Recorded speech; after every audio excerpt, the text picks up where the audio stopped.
Okay guys, here we are again. Based on today's lesson, I'm going to do a very quick revision with you and keep things simple.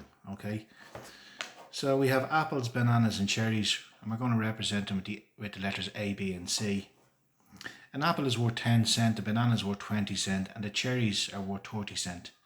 And if we add them all up together we get 60 cents. Okay, so A, B and C. Now in algebra the question will pick one letter and everything has to be shown as a variation of that letter or as an expression of that letter. Okay, we're going to stick with A, it's the easiest one.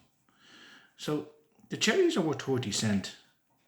And how do we get 30 cents? Well, you multiply 3 by 10 to give you 30 cents. Okay, so we could say that the cherries can be represented as 3A in algebra terms, because it's 3 by 10.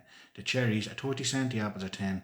So the cherries, as an expression of the value of apples, well, it's 3 apples. That's quite simple. However, we do have a couple of other options. If I didn't have enough apples spare to give you in a trade-off, I could give you some money with them. So what options could I have to give you some money? Well, the cherries could also be worth 2A plus 10. That's option 2.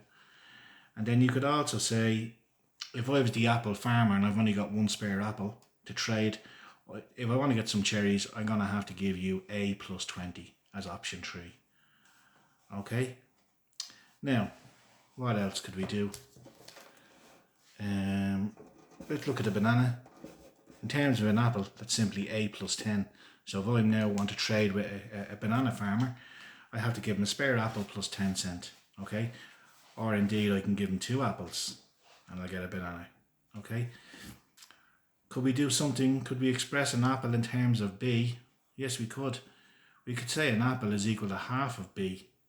Why could we say that? Well, because 10 cents is equal to half of 20 cents. Okay?